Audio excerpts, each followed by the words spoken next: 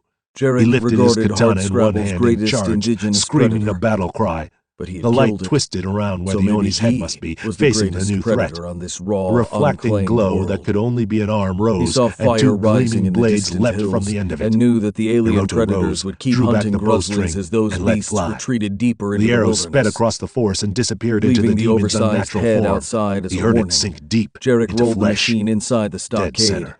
and the A man colonists would swung perish the in gate seconds, shut behind him. but not this damnable He Oni. felt vindicated now. The pile of broken glass and Victorious flames and, remained standing, oddly, but everything safe. had a weak spot. He hoped the Like his alien father had predators, taught as him. well as the The groslings, arrow would knows give the the way. human settlement a wide As berth it prepared for to now. meet Zensuke, The Hiroto knocked desperate another arrow. colonists would pick The up the long pieces, bow creaked, then figure out how power to survive. gathering in his hands. For now, Find the way. Jarek wouldn't worry Hiroto about what set the the next arrow season free. would bring. This time he had been focused on the arm.